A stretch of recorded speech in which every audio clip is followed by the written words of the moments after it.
कितना सरल अपना सफर, पतवार है करतार के हाथों में, पतवार है करतार के हाथों में, तो किसका है डर जिसकी तरफ बाबा आप हैं, उसकी हमेशा जीत है। जिसकी तरफ बाबा आप हैं, उसकी हमेशा जीत है। कैसे कहे बाबा मेरे, मेरी तुमसे कितनी प्रीत है, प्रीत है।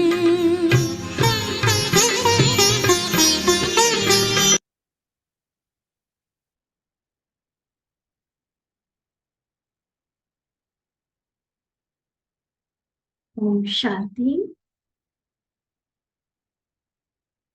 प्यार के सागर, असीम निस्वार्थ अथाह प्यार लुटाने वाला प्यारा शिव बाबा, और साथ में उसी प्रेम की मूर्ति बने प्यारे ब्रह्मा बाबा, इन दोनों ही अलौकिक और पारलौकिक पिताओं का प्यार पाने वाली हम सभी सौभाग्यशाली आत्माएं। बाबा के प्यार की शक्ति हमारे जीवन में काम कर रही है। इस प्यार में इतना सुख, इतनी प्राप्तियां, ऐसा आनंद है जिसके आगे संसार की हर चीज फीकी या निरस अनुभव होती है।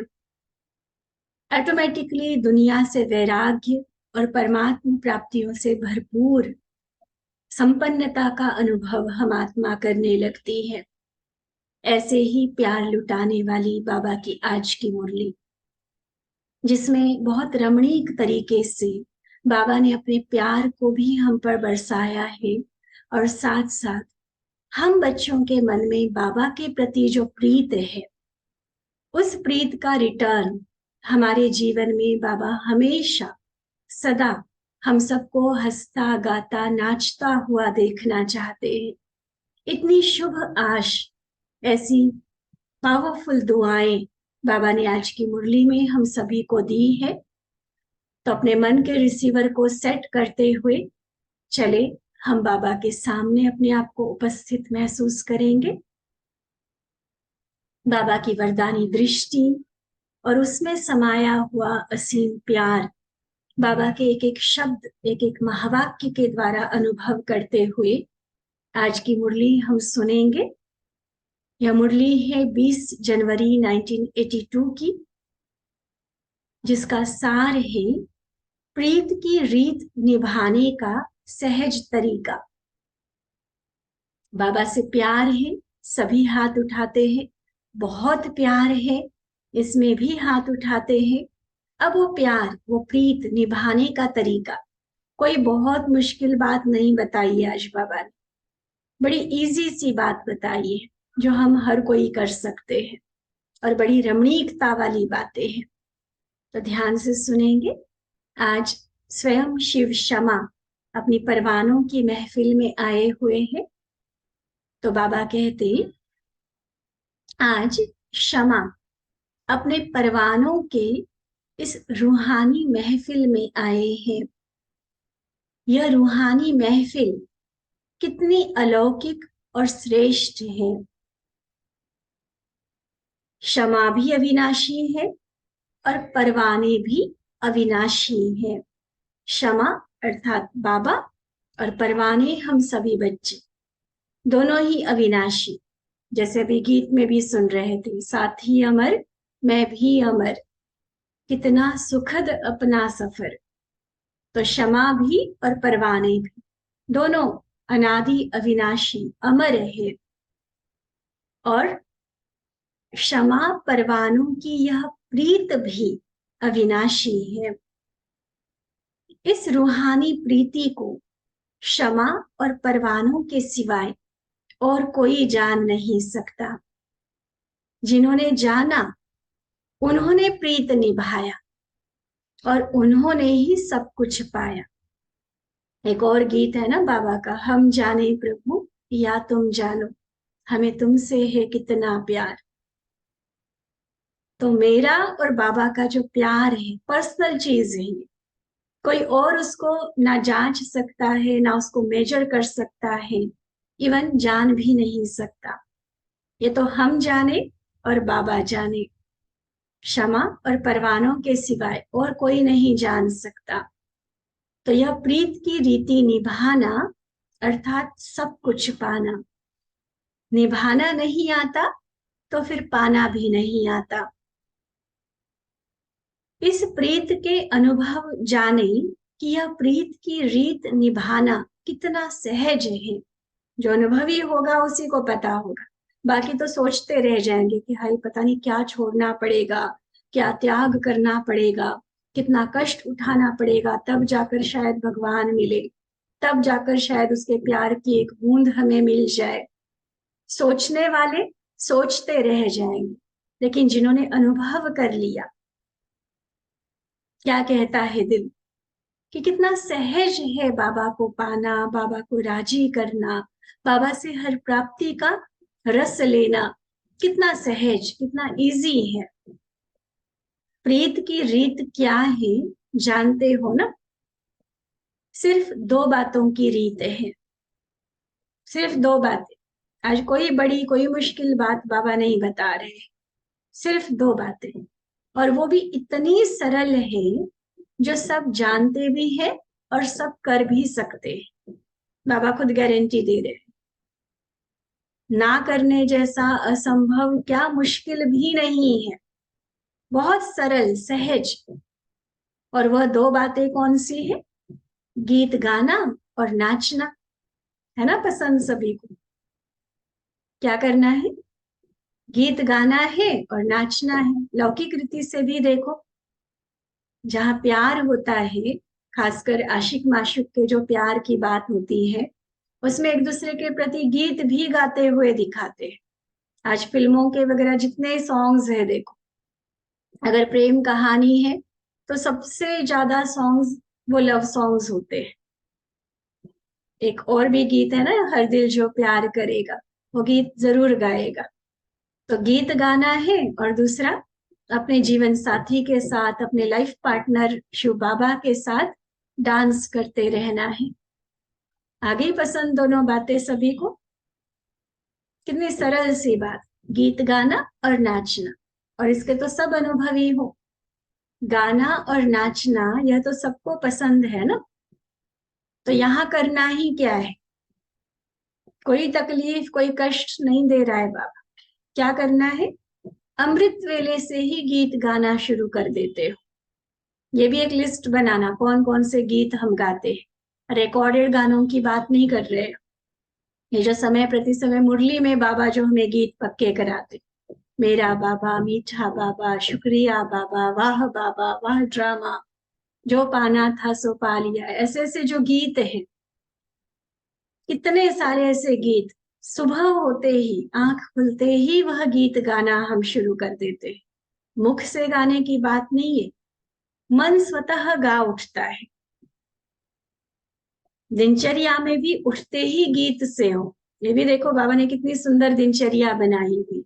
अमृत वेला शुद्ध पवन है, मेरे लाड लो जागो, गीत से ही तो शुरुआत होती है हमारी। तो बाबा के व अपने श्रेष्ठ जीवन की महिमा के गीत गाओ। कौन से गीत? बाबा की महिमा के गीत गाओ।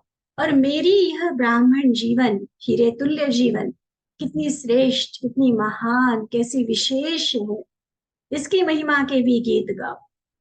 ज्ञान के गीत गाओ, सर्व प्राप्तियों के गीत गाओ, बाबा की और अपने श्रेष्ठ जीवन की महिमा के गीत गाओ, ज्ञान के गीत गाओ, सर्व प्राप्तियों के गीत गाओ। क्या यह गीत गाना नहीं आता? आता है ना। तो गीत गाओ और दूसरा क्या बताया? खुशियों में नाचो। खुशियों में नाचते नाचते हर कर्म करो। वो कर्म कर्म ना लगे काम कर रहे हैं, नहीं, खुशियों में नाचते हुए करो। एक बार साकार बाबा के टाइम दादिया सुनाती है, बाबा ने ना सबको कहा कि आज सभी सारा दिन घुंघरू पहन के काम करें। काम मतलब जो भी काम कर रहे हैं, कोई सफाई कर रहा है, कोई बर्तन कर रहा है, कोई खाना बना रहा है, कोई आए गए का तो उस टाइम नहीं था, ये कराची की बात है। लेकिन सारा दिन घुंघरू बांध के जहां चल रहे, एक जगह से दूसरी जगह जा रहे हैं, वो घुंघरू बज रहे हैं और ऐसे लग रहा है जैसे डांस कर रहे हैं। और सिर्फ घुंघरू माना कोई स्थूल वाली बात नहीं, मन को भी वो इतना बड़ा सम्मान बाबा ने दिया था। जैसे आज बाबा इस मुरली में बता रहे, हर कर्म जैसे डांस कर रहे हैं। वो कर्म कर्म ना लगे, कर्म समझेंगे, काम समझेंगे तो भारी हो जाएगा। और डांस कर रहे, खेल कर रहे हैं, इस भावना से कर। जैसे स्थूल डांस से भी सारे शरीर का डांस हो जाता है ना, ड्रिल हो जाती है, भिन्न भिन्न पोज से डांस करते हो, वैसे खुशी के डांस, भिन्न भिन्न कर्मों के पोज, भिन्न भिन्न कर्मों के पोज में करो। कभी हाथ से कोई कर्म करते, कभी पांव से करते हो, तो यह काम नहीं करते हो, है ना। कितनी अच्छी माइंड मैनेजमेंट बाबा करा रहे थे। कोई भी स्थूल काम कर रहे हो तो ये काम नहीं करते हो, लेकिन भिन्न भिन्न डांस के पोज करते हो। कभी हाथ की डांस करते, कभी पांव को नचाते हो। तो कर्म योगी बनना अर्थात भिन्न भिन्न प्रकार की खुशी में नाचते चल। ये नहीं कह सकते कि काम ज्यादा था इसलिए मेरा योग नहीं हुआ, इसलिए मेरा याद का चार्ट कम हो गया, इसलिए स्थिति डाउन आ गई, नहीं कह सकते। कर्म योगी की कितनी सुंदर तरीका रीति बाबा ने बताई हम, कि कर्म नहीं, डांस कर रहे हैं, अलग अलग पोज वाला डांस चल रहा है। बाप दादा को व क्षमा को वही परवाना पसंद है जो गाना और नाचना जानता हो। स्थूल बात नहीं कर रहे बाबा, वो तो किसी किसी में गॉड गिफ्टेड होता है, गला बहुत अच्छा है, डांस की गला बहुत अच्छी है, वो वाला गाना नाचना भले आए न आए। लेकिन आज जो बाबा ने कहा, गीत कौन कौन से बोले गाने के लिए, और डांस कैसा कैसा कौन कौन से पोज का करने के लिए कहा, ये गाना और नाचना जिसको आएगा ना, वो परवाना क्षमा का दिल पसंद परवाना होगा। ये ही और यही प्रीत की रीति है। तो यह तो मुश्किल नहीं है ना। क्या लगता है, सहज है या मुश्किल? अभी मधुबन में तो सब इजी इजी कर रहे हो, क्या वहां अपने कर्म क्षेत्र पर घर गृहस्थ में जाकर भी इजी इजी कहेंगे? बदल तो नहीं जाएंगे वहां जाकर?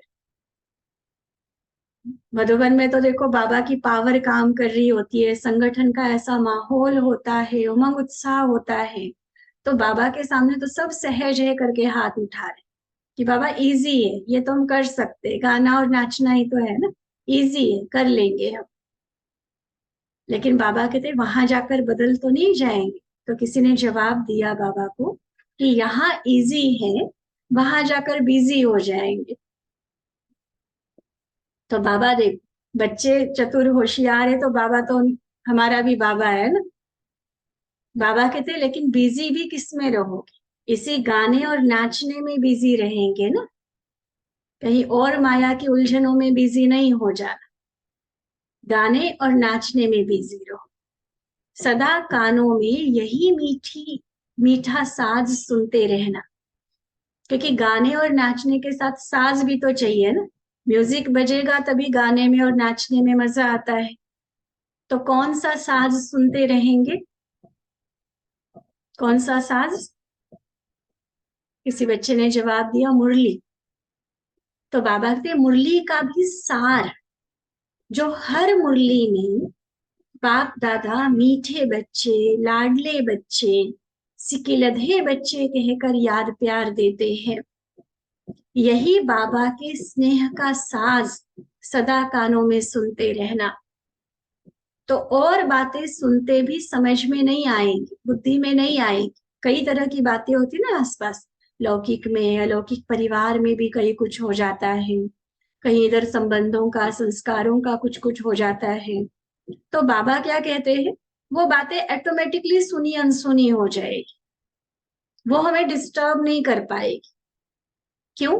क्योंकि जैसे नहीं होता, कई बार कोई हेडफोन लगाए हुए होते हैं, ईयरफोन, उसमें अपने कोई क्लास सुन रहे, गीत सुन रहे, तो आसपास कुछ हलचल हो जाए, शोर हो जाए, उसको पता ही नहीं चलता। तो बाबा कहते हैं कि सदा बाबा के साज सुनते रहो। तो दुनिया में जो शोर हो रहा है, हलचल हो रही है, कई तरह की डिस्टर्ब करने वाली बातें और घटनाएं हो रही है, वो हमें कुछ नहीं हलचल में ला सकेगी, क्योंकि एक ही साज सुनने में बिजी हो जाएंगे ना, तो दूसरा सुनेंगे कैसे? ऐसे ही सदा गीत गाने में बिजी होंगे तो व्यर्थ बातें मुख से बोलने की फुर्सत ही नहीं होगी। लगातार बस बाबा की महिमा के, कभी अपने श्रेष्ठ जीवन की महिमा के, कभी ज्ञान के, कभी प्राप्तियों के, कभी शुक्राने के गीत गाते रहो बस, व्यर्थ के लिए फुर्सत ही नहीं। क्योंकि एक बार अगर एक बात कोई बोल रहा है तो उसके बीच में दूसरी बोलने का थोड़े ना टाइम होता है।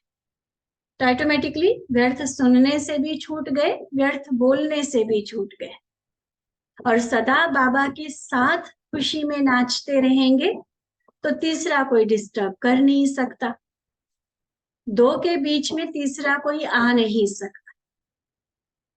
तो ऑटोमेटिकली माया जीत हो गए ना।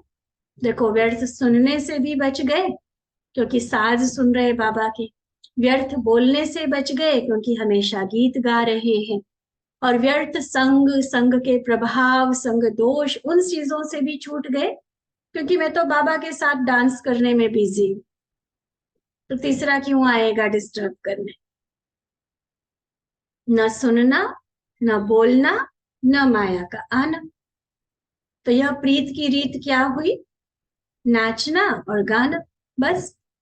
और जब दोनों से थक जाओ तो तीसरी बात है, कौन सी? सो जाना। कौन सा? बेड पे सोने वाली बात नहीं है। यहाँ का सोना क्या है? सोना अर्थात कर्म से डिटैच हो जाना, एकदम अशरीरी अवस्था। ये संकल्पों के गीत संगीत से भी परे, एकदम जो स्वीट साइलेंस वाली बीज रूप स्थिति का जो अभ्यास है, शरीर शरीर की दुनिया से एकदम डिटैच, ये है सोना। आप कर्मेंद्रियों से डिटैच हो जाओ तो अशरीरी बनना अर्थात सो जाना। आज ये लिखना अच्छे से डेफिनेशन। वैसे भी देखो, दुनियावी हिसाब से, जिस्मानी तरीके से भी कोई भी शारीरिक बीमारी आती है तो भी क्या कहते हैं, रेस्ट सबसे बड़ी दवाई होती है। चाहे कोई दर्द है शरीर में, कोई चोट लगी है, कोई इन्फेक्शन हुआ है, बुखार है, कुछ भी है, दवाई भी डॉक्टर की दी हुई तब काम करती है जब शरीर रेस्ट में होता है। इसलिए देखो, कोई भी दवाई होगी उसमें नींद की दवाई जरूर होगी मिक्स, वो सुला देगी आप, क्योंकि सोने में ही बॉडी की हीलिंग होती है। तो बिल्कुल यही बात आत्मा पर भी लागू होती है, लेकिन वो वाला सोना नहीं। यहाँ सोना अर्थात अशरीरी बनना। कोई भी बात मन को डिस्टर्ब कर रही है, कोई विकार प्रभावित कर रहा है, किसी का संग मुझे डिस्टर्ब कर रहा है, कोई परिस्थिति विचलित कर रही है, डिटैच हो जा। या तो हंसो, नाचो, गाओ, डांस करो, साज सुनो बाबा के मीठे मीठे बोल के, या फिर एकदम अशरीरी हो जाओ। तो जब थक जाओ तो अशरीरी बन अशरीरी बाबा की याद में खो जाओ और सो जाओ। जैसे शरीर से भी बहुत गाते और नाचते हैं और फिर थक जाते हैं तो जल्दी ही नींद आ जाती है, ऐसे यह रूहानी गीत गाते, खुशी में नाचते नाचते सोएंगे और खो जाएंगे। समझा सारा दिन क्या करना है। इतनी प्यारी मुरली बाबा की आज की, पुरुषार्थ को तो बाबा ने ऐसे इजी कर दिया जैसे कुछ है ही नहीं। बस इसी को कहते हैं संगम युग, मौजों की जीवन। करना क्या है, गाना, नाचना, म्यूजिक, बाबा के साज सुनना, और जब ये सारा करते करते बीच में जब अगर कहीं थक जाए, कहीं परिस्थिति ऐसी हो जाए, तो सो जाओ, अशरीरी हो जाओ बिल्कुल। अलौकिक अर्थों में इन चारों चीजों को लेकर चले हम। वैसे भी डबल फॉरेनर्स इन बातों में बहुत शौकीन है ना, नाचना गाना बहुत चलता है उनका। तो जिस बात का शौक है वही करो बस। सोते भी शौक से हैं तो तीनों ही बातें करनी आती है ना। तो समझा, प्रीत की रीति को निभाने का सहज तरीका। अच्छा, अभी एक शब्द यहाँ छोड़कर जाना। कौन सा? क्या छोड़ेंगे बाबा के सामने? तो हर किसी ने अपने अपने हिसाब से बाबा को जवाब दिया। कोई ने उदासी कहा, कोई ने थकावट कहा, कोई ने कुछ और कहा।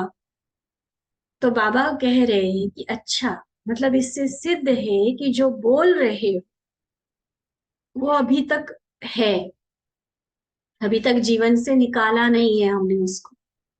चाहे उदासी है, थकावट है, या अन्य कोई गुस्सा बोल रहा है, आलस बोल रहा है, वो अभी तक है, तभी तो छोड़ने की बात कर रहे हैं ना। अच्छा, बोलना माना छोड़ना।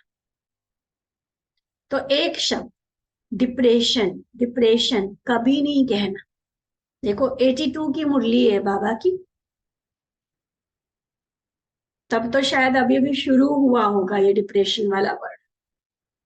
और आज देखो दुनिया में हालत देखो क्या है। इतना मानसिक रीति से हर आत्मा कमजोर हो चुकी है। हर आए दिन जो छोटी बड़ी बातें होती है उसमें इतनी थॉट्स की जो क्वालिटी खत्म हो चुकी है और क्वांटिटी बढ़ चुकी है कि कब डिप्रेशन में चले गए खुद भी नहीं पता चलता। छोटे छोटे बच्चे भी, छोटे छोटे बच्चे ऐसे डिप्रेशन में चले जाते हैं, माँ बाप को पता नहीं चलता कि इसको हुआ क्या है। कोई स्कूल में किसी ने तंग किया, कोई छेड़छाड़ किया, या ऑफिस वगैरह में, दुकान में थोड़ा भी कहीं फेल्यूर हुआ, इतना बढ़ चुका है डिप्रेशन। और बाबा ने देखो 82 की मुरली में हमें कंप्लीट इससे मुक्त होने के लिए बोला है। आज की मुरली में ही बाबा ने जो विधि हमें बताई, नाचना गाना, साज सुनना, सो जाना, अगर यही विधि हम अपनाएंगे तो डिप्रेशन तो कहीं दूर दूर तक भी नजर नहीं आएगा। और ही कईयों का डिप्रेशन हम खत्म करने का वो उनके लिए जरिया बन जाएंगे, उनके लिए माध्यम बन जाएंगे। तो ये शब्द कंप्लीट खत्म कर। डिप्रेशन है, टेंशन है, बहुत अधिक सोचने की आदत है, चिंता करने की आदत है, ये सारी चीजें छोड़ दो। ये डिप्रेशन के ही बाल बच्चे हैं सारे। ये कभी नहीं कहना। रियलाइजेशन, बाबा जो कहता है उसको अनुभव करते जाओ, न कि डिप्रेशन। ठीक है। जो बाबा को डाइवोर्स देते हैं ना, वो डिप्रेशन में आते हैं। ये है रियलाइजेशन का पॉइंट बाबा का आज का। जो बाबा को डाइवोर्स देते हैं वो डिप्रेशन में आते हैं। आप तो बाप के सदा के कंपेनियन हो, है ना। सदा का वायदा, मर जाएंगे मिट जाएंगे लेकिन बाबा आपका हाथ साथ नहीं छोड़ेंगे, है ना ये वायदा। तो सदा के कंपेनियन हो, तो आपके लिए डिप्रेशन शब्द नहीं शोभता है। हाँ, जो डाइवोर्स देके फारकती देकर चले गए लौकिक दुनिया में, उनकी कोई बाबा गारंटी नहीं लेता। लेकिन खुशियों के सागर के साथ मैरिज हुई है, वो मेरा साथी, वो मेरा साथ देने वाला, और मैं कहूं कि मुझे डिप्रेशन है, नहीं शोभता। सेल्फ रियलाइजेशन हो गया, रियलाइजेशन हो गया तो फिर डिप्रेशन कैसे हो सकता। समझा। द्वापर पूरा हो जाए, कलयुग शुरू हो, फिर भले हो जाना। सुना, तीन अभी के संगम युगी जीवन के साथ 3 और युगों की बाबा ने गारंटी दी है।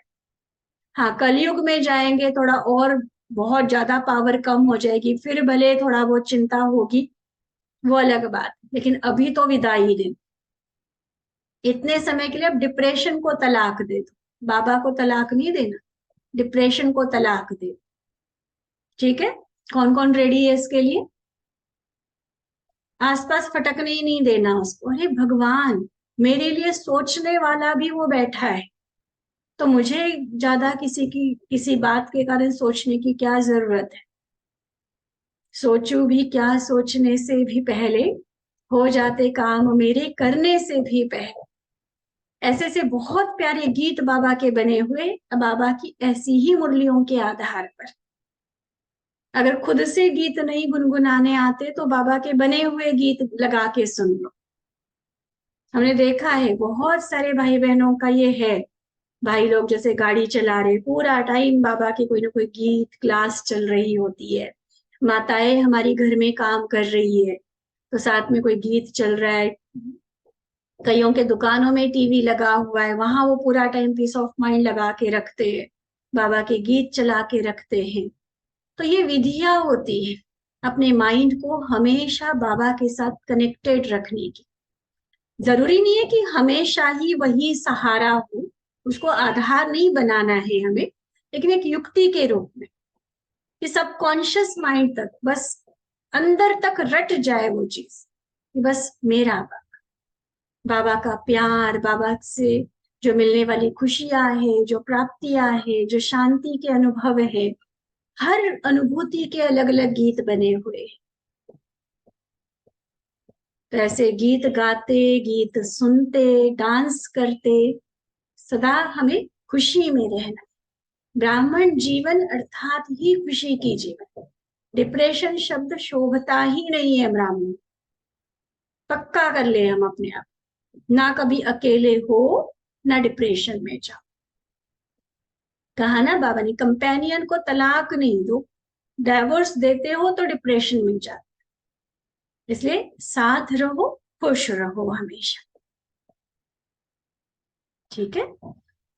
फिर बाबा ने विशेष जो डबल विदेशी टीचर्स हैं उनके साथ बात की है। बाबा कहते सभी ने सेवा का सबूत अपने अपने शक्ति प्रमाण दिया है और देते रहेंगे। सेवाधारी अर्थात हर सेकंड, हर श्वास, हर संकल्प में विश्व की स्टेज पर पार्ट बजाने वाले, तो सदा स्वयं को विश्व की स्टेज पर हीरो पार्ट बजाने वाली श्रेष्ठ आत्माएं हैं। ये समझ कर चलते रहो। यह भी ड्रामा में चांस मिला है, तो दूसरे के निमित्त बनने से स्वयं स्वतः ही उसी बातों के अटेंशन में रहे।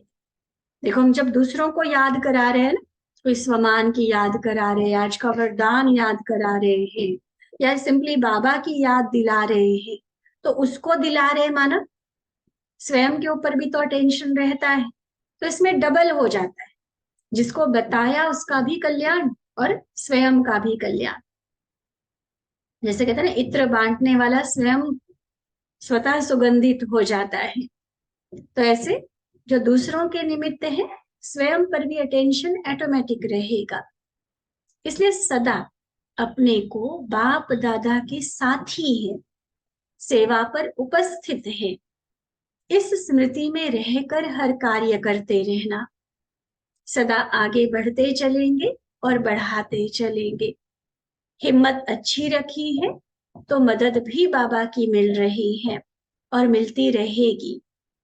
निमित्त शिक्षक बनना व रूहानी सेवाधारी बनना अर्थात फादर को फॉलो करना। इसलिए बाप समान, बाप के सिकिलधे। बाप दादा भी सेवाधारियों को देख खुश होते हैं। सभी सदा अपने को निमित्त समझकर चलना और नम्रचित्त होकर चलना। जितना निमित्त और नम्रचित्त होकर चलेंगे उतनी सेवा में सहज वृद्धि होगी। कभी भी ये निमित्त और नम्रचित्त को और क्लियर बाबा कर रहे हैं। सेवा में वृद्धि करनी है तो एक निमित्तपन का भाव, दूसरा नम्रता, नम्रचित्त। कभी भी सेवा में मैंने किया, मैं टीचर हूं, यह मैं का भाव नहीं रखना। इसको कहा जाता है, अगर मैंपन आ गया, कर्तापन का भाव आ गया कि मैं ही कर रही हूं, मैं ही कर रहा हूं, तो इससे क्या होगा, सर्विस करने के बजाय सर्विस में रुकती कला आने का आधार है मैंपन।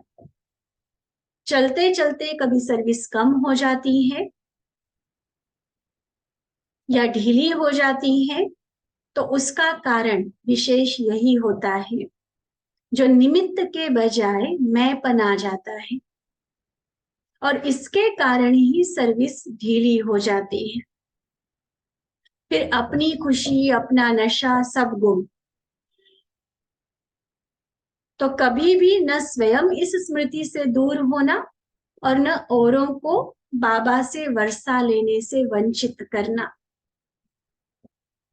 ठीक है, तो पहली बात क्या पक्की कराई बाबा ने, ऐसा नहीं कि सिर्फ समर्पित टीचर्स के लिए, सेवा में तो सभी किसी न किसी तरीके से जुड़े हुए हैं ना, छोटी बड़ी, हर स्कूल सूक्ष्म सेवा की ड्यूटी हर किसी को कुछ ना कुछ मिली हुई होती है, तो उसमें मैंने किया ये वाला भाव नहीं आना चाहिए। निमित्त रहो और नम्रचित्त होकर चलो। मैंपन आता है, मैंने किया, तो फिर अभिमान भी आता है, अकड़ आती है।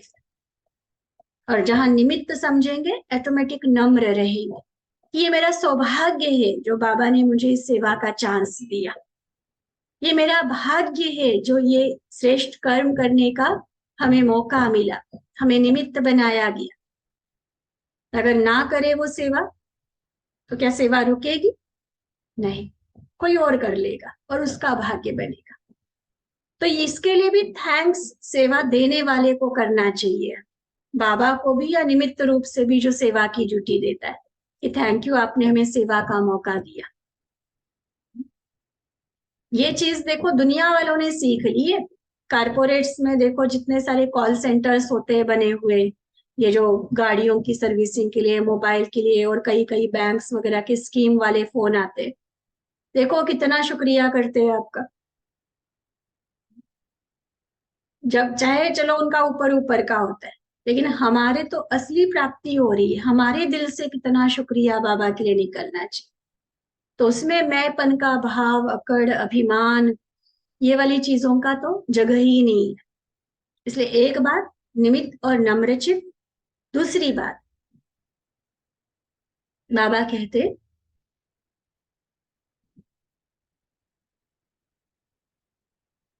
तो कभी भी ये निमित्त और नम्रचित्त का बताया।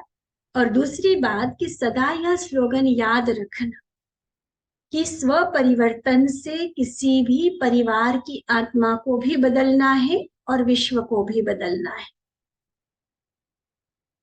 किसी को भी बदलना है, पर्टिकुलर कोई पर्सन भी हमें दिखता है कि विशेष ये आत्मा जो है ना, इसमें परिवर्तन की बहुत जरूरत है, तो पहले वो नहीं बदलेगा, पहले मुझे बदलना है।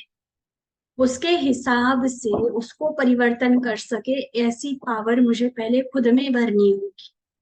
खुद को पहले उस गुण से भरपूर करना होगा, तब उस आत्मा को शक्ति का या उस गुण का सहयोग देकर बदल सकेंगे। और यही चीज फिर पूरे विश्व के लिए है। इसलिए स्व परिवर्तन के ऊपर विशेष अटेंशन। तो सेवा स्वतः वृद्धि को पाएगी। घटने का कारण समझा, मैंपन, और बढ़ाने का आधार भी समझा। कौन सी दो बातें? एक तो निमित्त नम्रचित, दूसरा स्व परिवर्तन पहले, ये बढ़ाने का आधार। तो सदा खुशी में आगे बढ़ते जाएंगे और औरों को भी खुशी में लाते रहेंगे। समझा?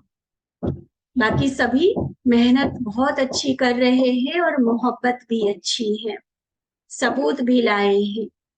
हर एक बच्चा सेवाधारी अर्थात टीचर है, चाहे सेवा केंद्र पर रहे चाहे जहां भी रहे, लेकिन सेवाधारी है। क्योंकि ब्राह्मणों का ऑक्यूपेशन ही है सेवाधारी। किसको सेवा का क्या पार्ट मिला है, किसको क्या, कोई को लाने की सेवा करनी है, कोई को सुनाने की सेवा करनी है, कोई को भोग बनाने की, कोई को भोग लगाने की, है तो सारी सेवा ना। कोई सफाई कर रहा है, कोई बर्तन कर रहा है, कोई वीआईपी की सेवा कर रहा है, कोई जनसाधारण की सेवा कर रहा है, कोई गांव में जा रहा है। हर तरह की सेवा है ना। कोई आश्रम में कुछ चीजें है, सामान है, उसकी पूर्ति कर रहा है, कोई अन्य किसी तरह से पहरा ही दे रहा है, मान लो। सारी सेवाओं में काउंट होता है, सब सेवाधारी। बाप दादा तो सभी को सेवाधारी ही समझते हैं। बाकी उस समय 83 में पहली इंटरनेशनल कॉन्फ्रेंस होनी थी, तो उसकी प्लानिंग शुरू हो गई थी। बहुत कुछ नए नए प्लान्स बनाए जा रहे थे। तो जो भी निमित्त उस समय थे वो बाबा को सुना रहे हैं प्लान्स। बाबा कहते प्लान बनाने में जो मेहनत की है उसके लिए मुबारक। ये भी बुद्धि चलाई अर्थात अपनी कमाई जमा की। तो मीटिंग नहीं की लेकिन जमा किया। सदा निर्विघ्न, सदा विघ्न विनाशक और सदा संतुष्ट रहना तथा सर्व को संतुष्ट करना, यही सर्टिफिकेट सदा लेते रहना। यही सर्टिफिकेट लेना अर्थात तख्त नशीन होना। संतुष्ट रहने का और सर्व को संतुष्ट करने का लक्ष्य रखो। दोनों का बैलेंस रखो, स्वयं भी संतुष्ट रहना और सर्व को करना। अच्छा, जो प्लान बनाए हैं वह सब प्रैक्टिकल में लाना। वीवीआईपीज का संगठन लेकर आना। अच्छा, ऐसे परिवर्तन भूमि में अविनाशी परिवर्तन करने वाले, सदा प्रीत की रीति निभाने वाले, क्षमा के दिल पसंद परवाने। कौन से दिल पसंद? जो नाचना गाना जानते हैं। क्षमा के दिल पसंद परवाने, सदा रूहानी गीत गाने वाले, खुशी में नाचते रहने वाले, जब चाहे बाबा की गोदी में सो जाने वाले, ऐसे सिकिलधे लाडले बच्चों को बाप दादा का याद प्यार और नमस्ते। हम रूहानी बच्चों की रूहानी बाप दादा को दिल व जान, सिक व प्रेम से नमस्ते नमस्ते नमस्ते।